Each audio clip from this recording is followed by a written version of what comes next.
Welcome to That 80s Show. And Dory, do you remember when being over 40 was over the hill? Oh my goodness, I'm under the hill now.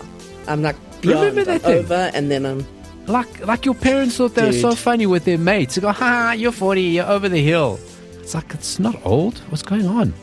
I used to think about how old I was going to be when the year 2000 came, and it was so old. Well, Dory, I'm going to take you to the futuristic year of 2017. The future, if you were in the mid-1980s with my movie this week. But before we get there, I've been watching something with great interest. Okay.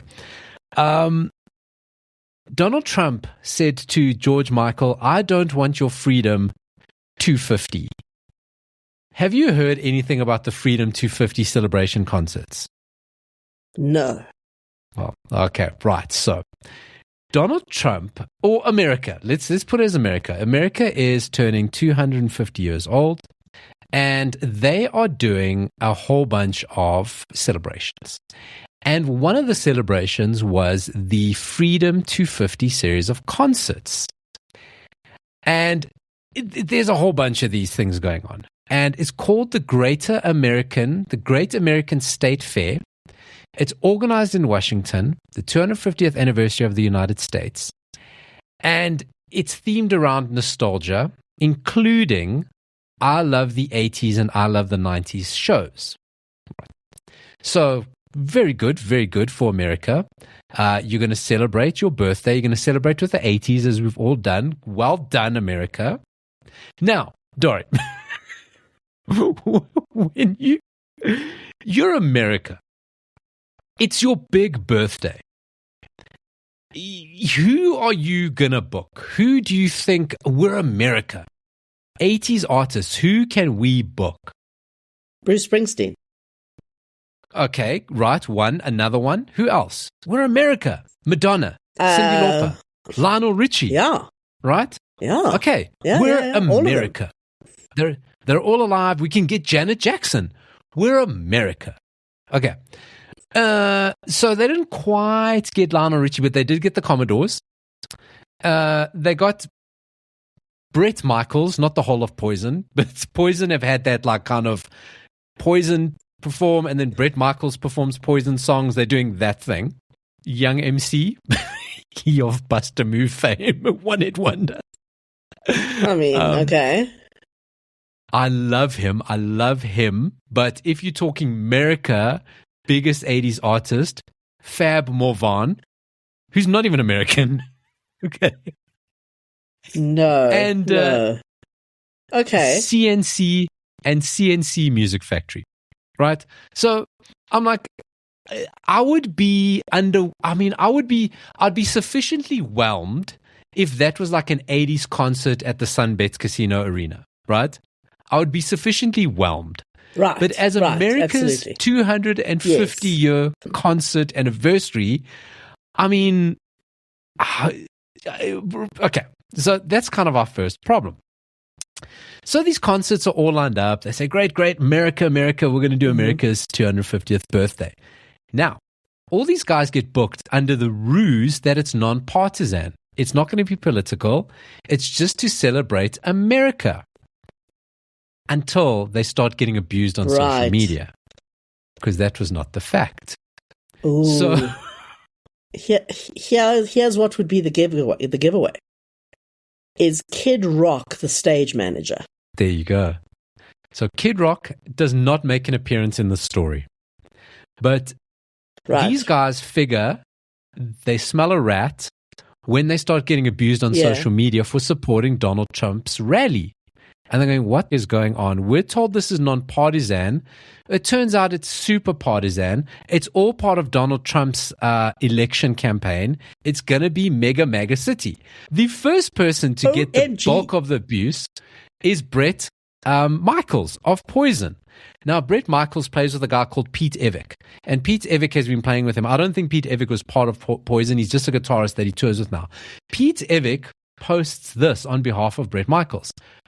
if Brett or me have ever put a dime in your pocket, given you a free ticket, a free meet and greet, a free hotel room, a free flight, a photo pass, let you or your child perform on stage with us, gotten something signed for you or your charity, let you stand on the side of the stage, let you open for us, given you a shout out on social media, gone out of our way to call or FaceTime a sick or dying relative that we don't even know, or if we are one of those people whom I've gotten Brett to show up for at one of my local gigs, and you were the first in line to be close to him, who has now openly turned your back on him, fuck off. We see you. We see your posts. Fuck off. I'm not saying you have to openly support him, but those that called us friends 4 days ago and used and abused us and have now turned on us, fuck off. That's angry. That's poisonous. Right? Wow. So you can imagine Bret Michaels fans have gone, no, wait, you support Trump, we hate you. And Pete Evix going, hold on a second, like, how can you turn on us so quickly? We don't know. So Bret Michaels goes, we didn't know this thing was Trump related. Okay? Young MC comes out and says, Young MC put a message on social media, short and to the point, I've informed my agents that I will not be performing at the Freedom 250 event. The artists were never told about any political involvement with the event, and despite the claims by the organizers that the event is non-partisan, Spin magazine describes it as Trump-backed. I hope to perform in DC in the near future at an event that is not so politically charged. So if Young MC... Now listen, these are people I imagine need a payday. These are people that are going to go, you know what? It's a payday. But Young MC's out. Freedom Williams of CNC Music Factory. Do you know Freedom Williams of CNC Music Factory? I do not, but I mean, I imagine with a name like that, yeah, I think I know what's coming. He's the foreman of the CNC Music Factory. I imagine he's the main guy, main rapper. He posted an equally profanity-laced 8-minute message shot. Dory, not lying to you, I will find the video for this. I keep getting videos that then get taken down. He's on his toilet. He's sitting on the toilet giving this message where he says, so he films his message on the toilet, effing, blinding, swearing, throwing up the middle finger, F you Trump, F you this, how could you do this? We don't know, everyone's abusing us, you said you're not involved. Basically, Dory, things that make you go, Okay. I can't believe that was the setup for that. How did I not see it coming, though? How did I not see it coming? There's more. So Fab Morvan now feeling under pressure because all these A-listers have pulled out. Love Fab Morvan. Not a Freedom 250 80s person. This is not what I signed up for.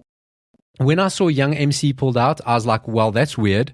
What does he know that I don't know? So I was a little worried. And then one after the next, people kept falling out. People started to leave. I was told by my team, who was told by another team, there's no political alignment. I was there to unite the people, to have them walk down memory lane, celebrate life. It was a way to say, hey, I'm still here, you're still here. Let's have a good time together. But throughout the week, it turned into a circus. I'm not into politics, so you're at here first. I'm not attending the June 26th celebration.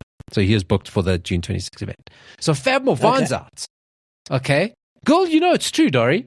Milli Vanilli are out in all guises. Okay. Now, the event is not cancelled till Donald Trump says it's cancelled. So he goes, well, fuck all of you.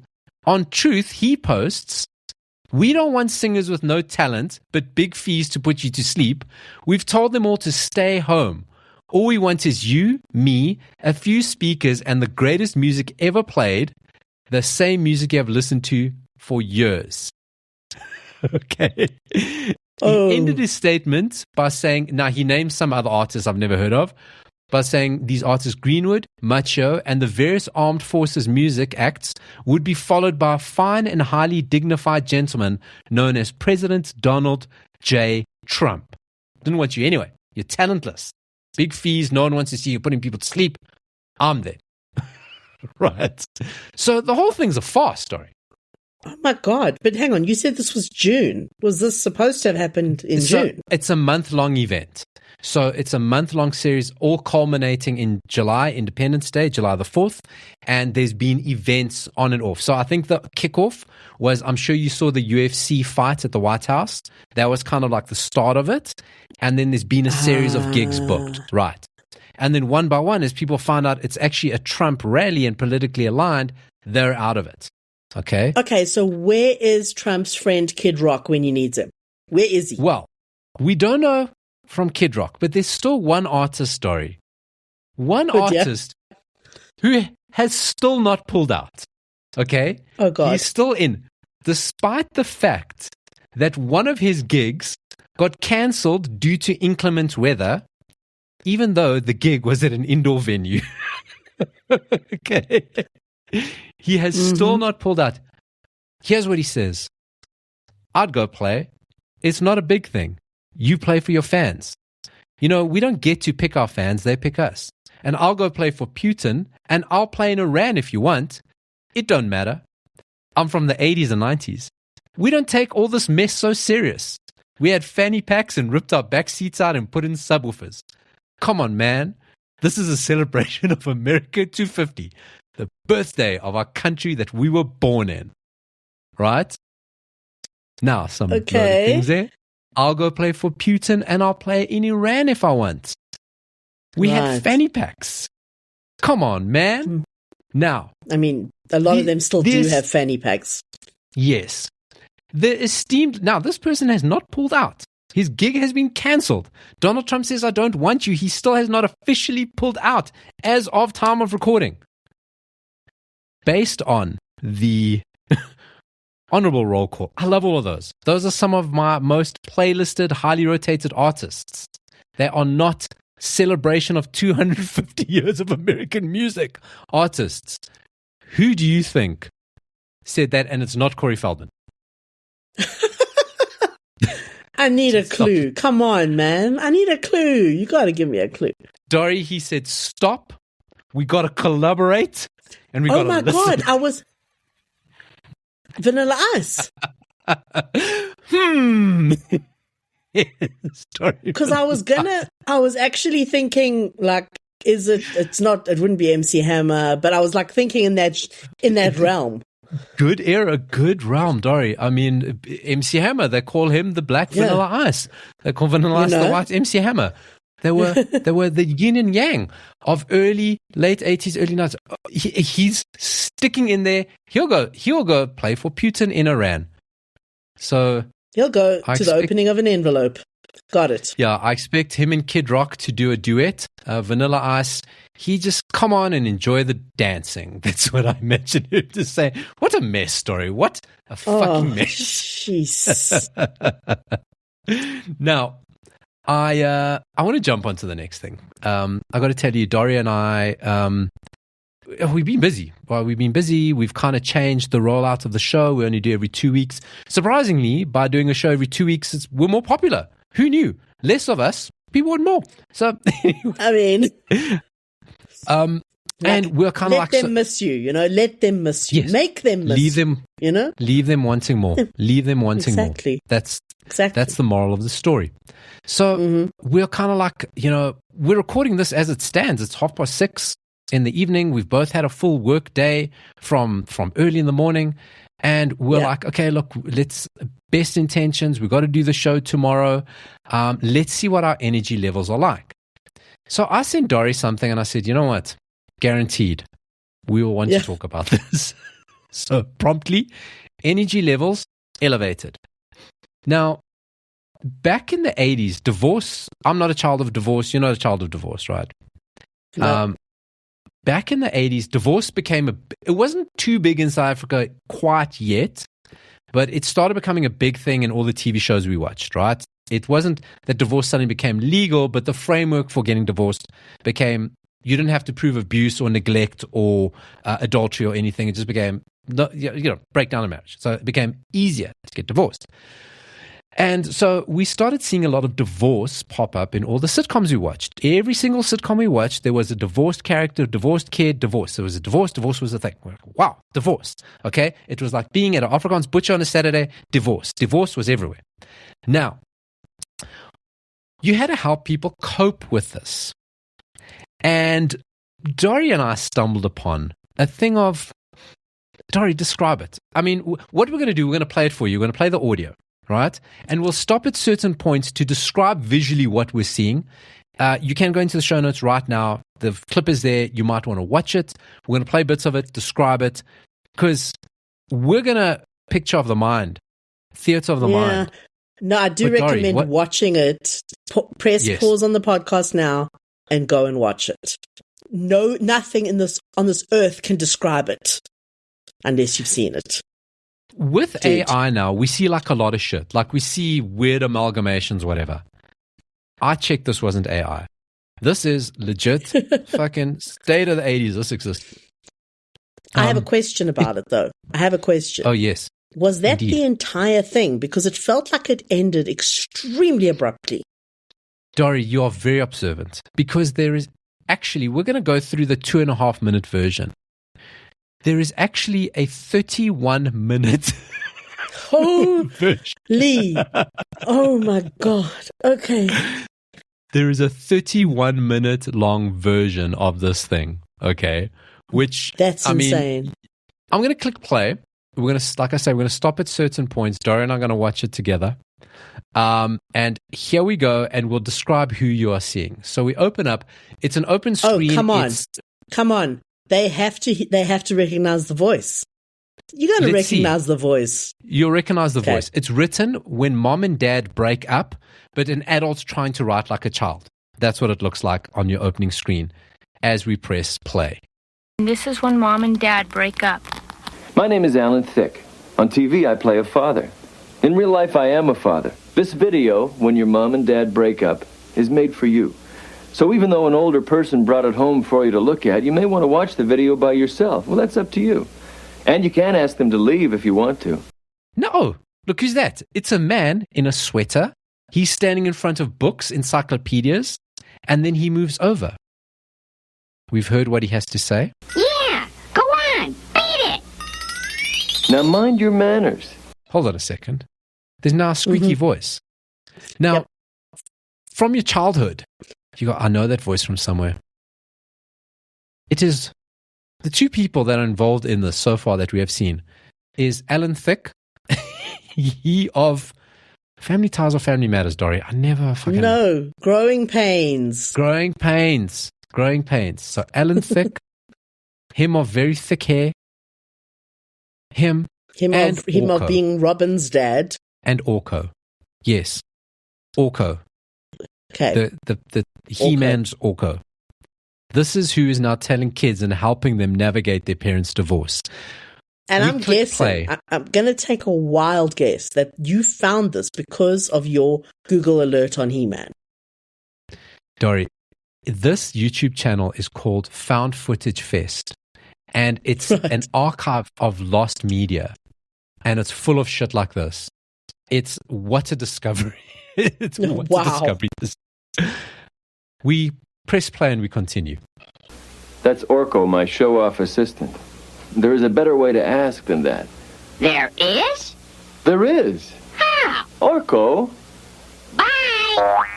Okay, now nothing matches up. Orko flies away. No. That's why I say the longer version of it must make sense. Then what we're going to go into is the weirdest, schmaltziest piece of fucking song. Like all of a sudden, there's these like soap opera looking people on screen. Yes. And the worst song you've ever heard in your life. I mean, worse than Jason Donovan, honestly. In the visuals, it's now evidently a divorced dad is now got his custodial time with his child. And they are doing the things that they did as per normal. So to say to kids, your life won't change. I'm still here. And listen to these lyrics, Dory. Forever. There's one part that I'm going to stop and describe to you. It's probably the best thing ever filmed in the history of video cameras. Forever, I will love you forever. So much more than any love I ever knew. The love I feel for you goes on beyond the end of time. I'll always love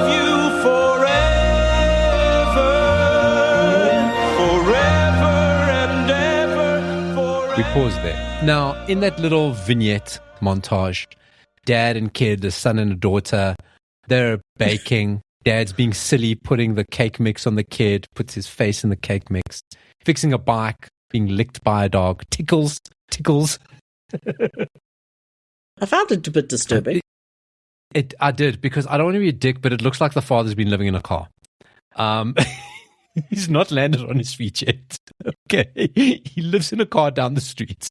That's the look of it.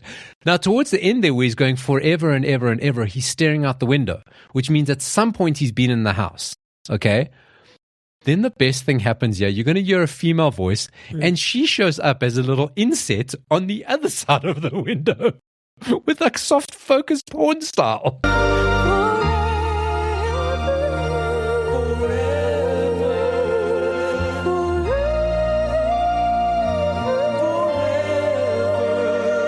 This is the hardest time ever. When your mom and dad are breaking up, you may not even know what's going to happen. Orko does ruin that lovely, touching moment. I have to say in this video, Orko sticks his hand, because you know Orko's a floating... Does he? Because as annoying as Orko's voice is, it was a relief to hear it after that. Oh, really? Okay. No, I can, but I was very distracted. I've watched this many a time. I was very distracted because Orko, you know, is a floating dress. He doesn't have legs. His hands go up his dress, and he's fiddling with something under there. Yes. And then he squeezes out moisture. I did notice that. I did notice that. And I was confused. Dare I say, Orko, masturbator of the universe? I'm just putting it out there. See it for yourself. Now, oh my God. Now, to bring some sense and gravitas to the moment, Alan Thicke is back. Let's hear what he has to say again. Lovely sweater, thick hair, standing in front of a bookshelf full of World Book encyclopedias. You see, some things we can't change. And the reason I'm telling you this is because your parents have decided to break up. And there's no way to change that. There's nothing you can do to bring your mom and dad back together again. Nothing. You're starting a brand new day. And then it stops. But that ending is like, deal with it, kid. There's nothing you can do. Just get over yourself. Because titles are rolling. Alan Thicke's got a cap on. He's got a jacket. He's fucking out of here. Fuck you and your generational trauma. I do not have time for your problems. Just move on with life. I got a problematic kid of my own to raise. And that's it. It's so harsh. They're never getting back together again. And by the way, Santa's not real. And by the way, fucking Benji didn't go to the farm. Benji died. Oh. It is why Gen X is the toughest generation. Let's be honest. I mean, Alan Thicke's giving fucking thumbs up here. He's going to play baseball with somebody. No, man. I have to only think that the longer version, it all makes sense, but this short version is just like it is what it is. Get over it. No, but if that's the actual ending, which it must be, because that's where the credits start rolling. It is. What can possibly, you know what I mean? What came before? What came before? Oh, don't worry. It's not your fault. Your parents still love you, blah, blah, blah, blah, blah. But get over it. There's nothing you can do. They're not getting back together. They're never coming back. Oh, God. What a time to be alive. It is the 80s version of the Harden the Fuck Up, my favorite video on the internet. It is the 80s version of it. But done in a sweater vest. Done in a sweater vest and your favorite sidekick from your favorite cartoon series. Oh, God. Masturbating on screen just for you. He definitely was. Orko's a wanker, and we've seen it. Dori, we used to do a thing on the show called Misheard Lyrics, and please, you got to go watch that video. Is that 80 Show SA Facebook page or in the show notes? It's the best thing ever committed. Found footage archive. It's great. We used to do Misheard Lyrics on the show, but there's also a lot of 80 songs that people use for very inappropriate reasons, only because they listen to the lyric, they listen to maybe the title of the song, not really paying attention to what the song is about. Okay, so I'm going to go through some of the most popular 80s songs and tell you what the song, and some of you may know, what the song is really, really about. So let's start off with Billy Idol and White Wedding. Now, what do you think when you hear White Wedding? I think pure, innocent, virgin. But then I remember that there's a part of the song where he goes shotgun. So it's not a white wedding. The girl is knocked up, and that's what's going on. That's what it's about. So Billy Idol himself, he says that it was the idea of a shotgun wedding and all the tension around, you got to have social conventions, you got to have purity, marriage, rebellion, and all that put in together. He then said he wrote it imagining an incestuous kind of sick brother character and using that perspective to explore feelings about leaving home, rejecting convention, and starting a new life. Billy Idol. What? So not only is it about a lovely wedding, and it's used by a lot of people in their wedding, it's about an incestuous brother on his sister's wedding day while she's been having a shotgun wedding. So think about that. Hang on. People actually use that song in their wedding, like, and ironically, like, genuinely. So it's a super popular hilarious. song for when the bridal party and the bride and groom walk into the hall or walk into the venue. It's super popular for that. But it's not like he's going, nice day for a white wedding. He's yelling. He's angry. Like, come on. He's going, it's a nice day to start again. To start again. Not to start. Start again. Now throw in an incest brother. Good God. Another one that often gets misused is Depeche Mode's Personal Jesus. We've spoken about this in 280s Truths and a Lie, but this often gets used by churches and religious groups because they go, oh, personal Jesus. That's good. We'll use that. Do you know what that song's about, Dory? No, but wait, drugs? Drugs. Dory, it's the weirdest one, and we did do this in 280s Truths and a Lie coming up at the end of the show. It's not about Jesus or religion even. It's inspired by the book Elvis and Me, written by Priscilla Presley, where she describes her relationship with Elvis Presley. And songwriter Martin Gore was fascinated by how one person can become another person's guide, mentor, savior, and source of comfort, their personal Jesus. So we've got Elvis Presley to thank for that song. Wow. Cool. Okay. This one's the next two are quite dark. Quite dark. You may know this, Luca by Suzanne Vega. Do you know what that's about? Domestic violence, child abuse, neglect. There you go. Yeah, it's quite a cheery, happy song. My name is Luca. I live on the second floor. It is, well, it's got a nice little beat. It's poppy. But yes, it's about child abuse. It's narrated by Luca. So the lyrics are Luca's words. But if you've listened to the lyrics, you should know exactly what it's about. It's not like in any way metaphorical. It's very straightforward. It's so on the nose because it's about him hiding abuse from the other people in the building. They only hit until you cry. After that, they don't ask why. Yes, I think I'm okay. I walked into the door again. It's like, no, there's nothing. Hello. Hidden there. Hello. Yeah. Pretty hectic. If you hear something late at night, some kind of trouble, some kind of fight, just don't ask me what it was. You will never listen to the song again. You will never. You'll never. I've known from the start that that's what it's about. So anyway. Oh, Dory, you get lost in the melody. You get lost in the. Do you? Lost in. I do. Maybe Tom's Diner, but not that song. Not that song. My daughter's got a kid in her class called Luca, and I say, does he live on the second floor? Which nobody gets, but I say it every time because I'm a dad. That's what you do. And then this one also very much used as a wedding song, but we know this one is Every Breath You Take by the Police. And Dory, what is that about? Control, stalking, manipulation. Correct. I mean, correct. I don't, It's a stalker. I don't know how people don't understand that though. Like what part of every breath you take, I'll be watching you sounds romantic. But it is. It's like, okay, I'm clearly not the right person for this. Oh, can't you see? You belong to me. He didn't sing it like that. It's not we belong together. It's you belong to me. Delivery matters. Oh, what a time. So think differently about those songs the next time they pop up on the playlist. And now you got something interesting to tell your friends.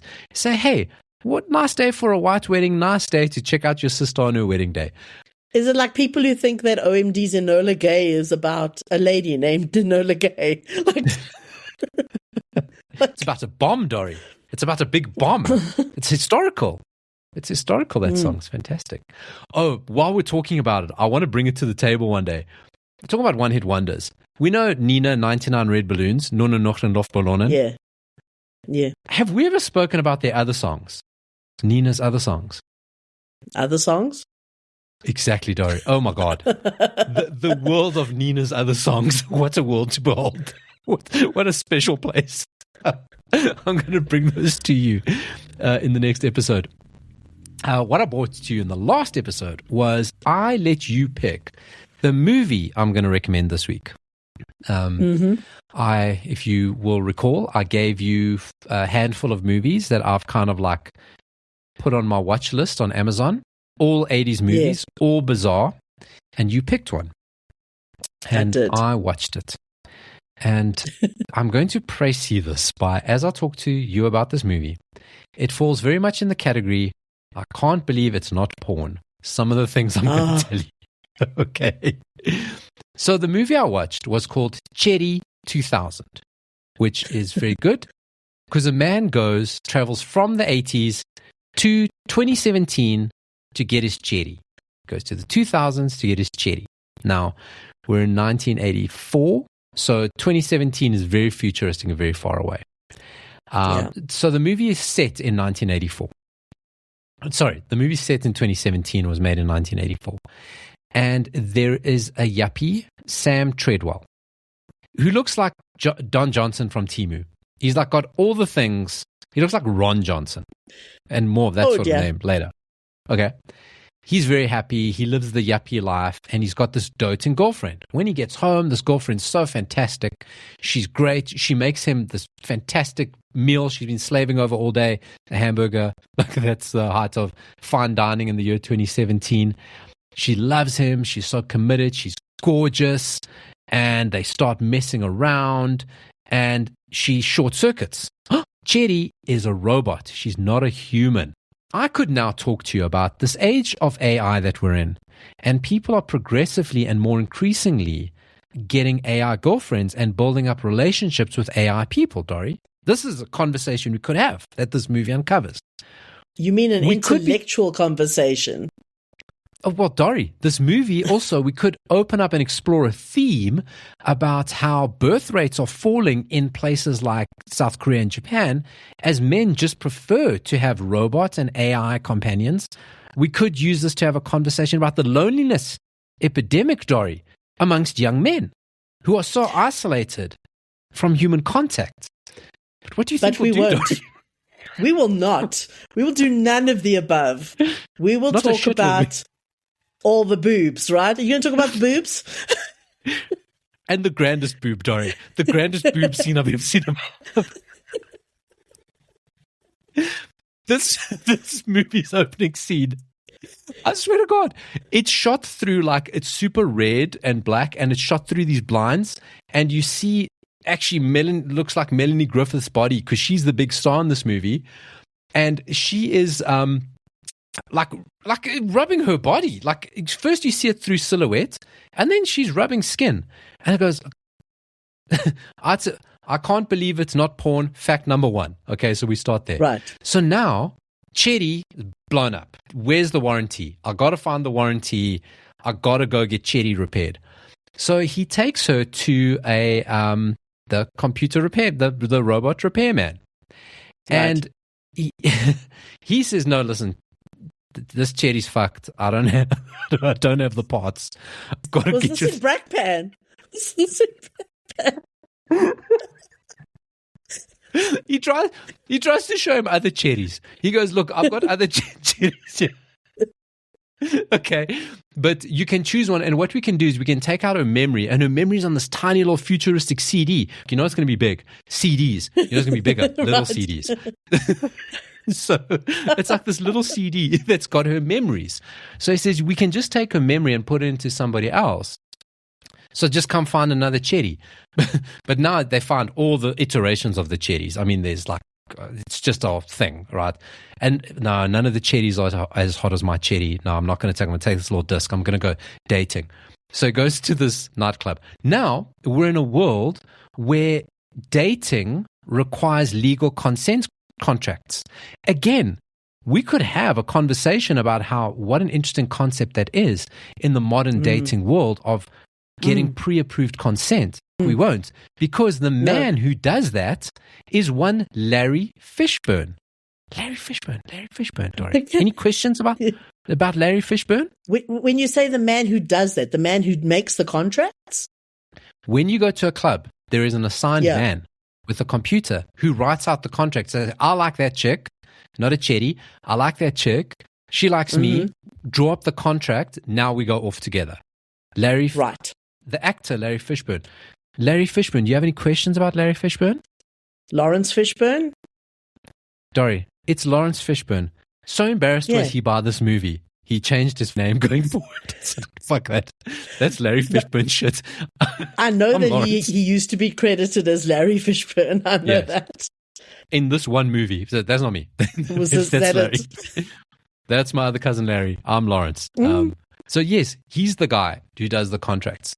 So again, like discount Don Johnson, he's like, I love my cherry. And he meets a guy, and the guy says, okay, listen, you have to go.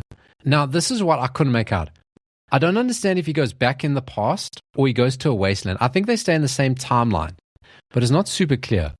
So he has to go somewhere else where he's going to find his cherry, the same cherry he had. Okay? He's going to get the disc, put it in a cup, and then he's got his cherry back. Yeah. And off he goes. Now, Dory, I can't believe it's not porn moment 2. He has to go meet somebody at the Glory Hole Hotel.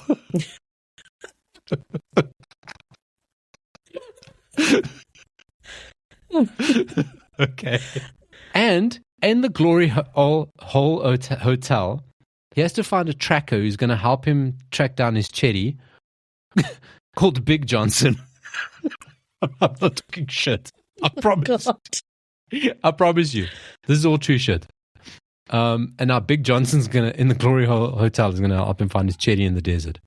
So big reveal, Big Johnson is actually Melanie Griffiths, a female. And says, right, no questions asked. You do you. I'm not gonna yuck on your yum. We're gonna go find your cherry. So off they go into the desert. While they're in the desert, they get attacked by a group of people.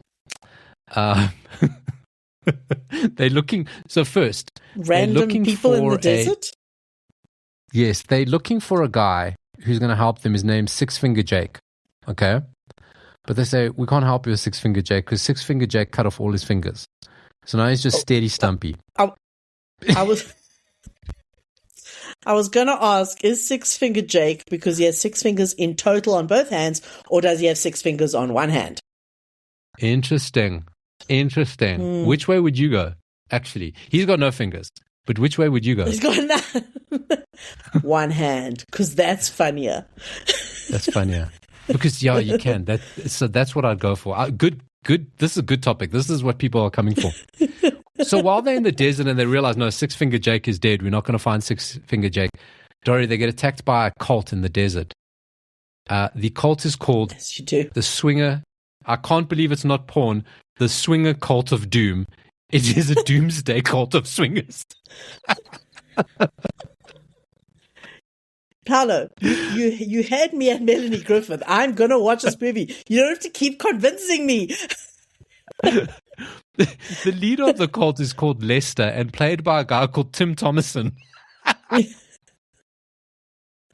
Sorry, I'm not joking. This shit is all real. Okay? So in this place, everyone wears pastels. They're all trying to bonk each other. It's a whole fucking thing. people are trying to kill Dime Store Don Johnson.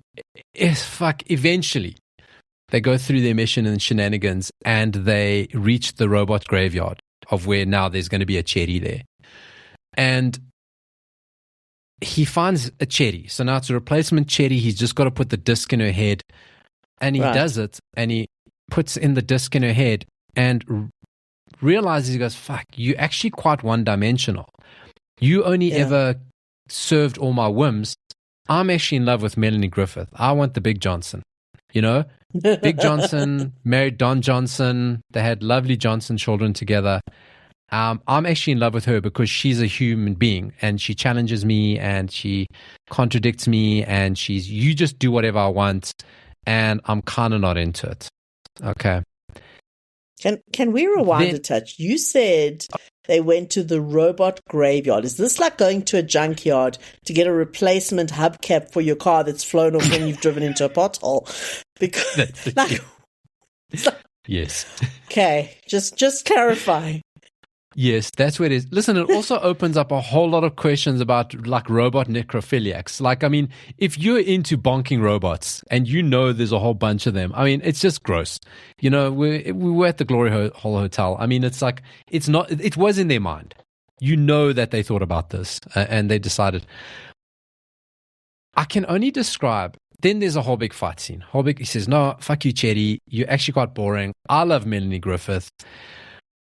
I can only describe the final death scene is the first time in film I've ever seen death by boobs. The big bad, Lester the molester, is killed by giant boobs. There is a giant boob installation that falls on Lester and kills him. I can't believe it's not porn.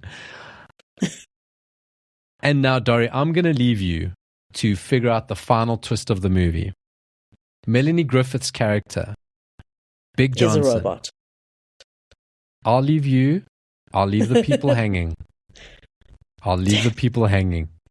Do you think that this movie is smart enough to have done that? Did they leave that on the table? I don't know, Dori. Maybe they hinted at it. Maybe. I am watching the shit out of this movie. It's on YouTube, right? It's on YouTube. It's also on Amazon. It's so good. Cherry 2000. I'm not sure if the whole thing's on YouTube. I did watch it on Amazon. But there's enough on YouTube. I am going to skim through it regardless, so it doesn't really matter. So it's fine. It's a really good way of us having done movies because you picked a movie, I watched it. Yeah. And I'm so fucking glad. Melanie Griffith said, it's the worst. She's like really embarrassed. I don't ever want anyone to talk about that movie to me ever. I don't fuck that movie. It sounds like I picked a winner, and I think Melanie Griffith should be proud. I think that so. She has done such a work of art. You know, especially because some more intelligent people would find really clever and interesting themes in the movie. Not me. I saw a leader of a swinger sex cult get killed by a giant set of tits. And that's what I saw. Oh, speaking of a giant set of tits, Madonna, what's she been up to? Everyone's doing a biopic now. They saw Michael Jackson's biopic did well, and Madonna reveals that she's had a biopic in the works for ages. She's had to pull the plug on it. So many reasons, Dory. So she's had a biopic in the works called Who's That Girl, working title, since 2020. We've heard about this one. Julia Garner from Ozark. She was in Madonna Boot Camp. Imagine Madonna Boot Camp. What a place to be. I'd love to be there. She was already in Madonna Boot Camp. Madonna was co-writing the script, but she pulled the plug on it because the studio, Universal, kept cutting the budget. And Madonna goes, I'm fucking Madonna. I need scale. I'm not going to do your budget. She even arranged for the movie to be shot in Serbia to keep it cheaper. She personally negotiated with Julia Garner. She was doing all the things, and they kept, no, we're cutting. And she goes, you know what, fuck you guys. I'm out. Not my life story. I'm Madonna. I got big stuff. I got big stuff to tell. I'm out of this. Yeah. So Madonna's biopic is on ice. She said she's also been trying to do a Netflix series. Problem is that Universal actually still owns the script and the rights to her own story. Because she co-wrote it, they own half of it, so she can't do anything with Netflix over the rights. Oh, damn. Again, she's Madonna. I mean, the Pet Shop Boys said it the best. Face it, she's Madonna. Just make your own movie, Madonna. You got the money. You're going to make it back. You know, don't have other people tell you what to do. Just do it. Since when are you not a rebel? Like, since when do you not do what the fuck you want? Oh, and Dory, can you believe the amount of shit we've spoken about today? It's still just time for 2 80s truths and a lie. I give Dory 3 statements, 3 factoids. 2 are true, 1 is a lie. They're all quite bizarre. Factoid number 1.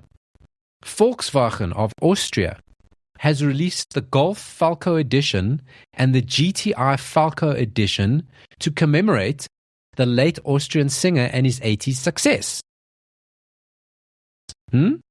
Falco has his own GTI. Falco's a good name for a car. It's a good name for a car. Okay. Yeah. The Golf Falco Edition. Was probably their biggest export, musically speaking. Okay. Rock Me. Okay, sounds legit.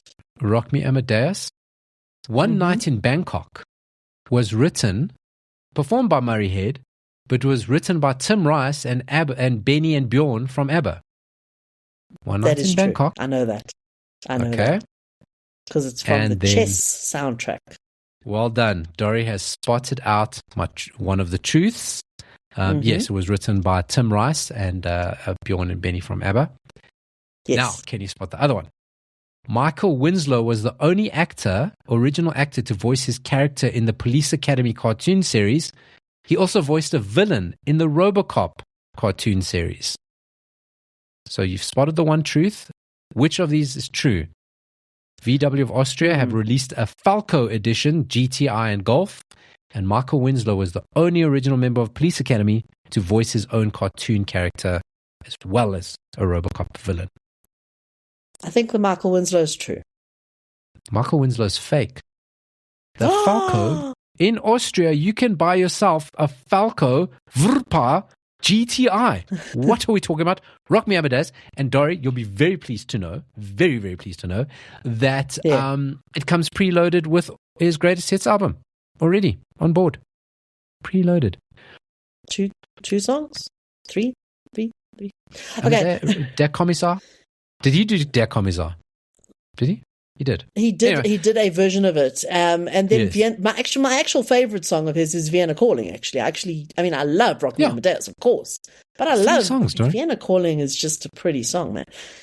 Okay, songs. And you get it. No, Dory, it led me down a rabbit hole of. It looks like it's. I would have really liked if it was the old school red, yellow, blue, not green Golf, but it's not. It's a bit more of an updated version of it.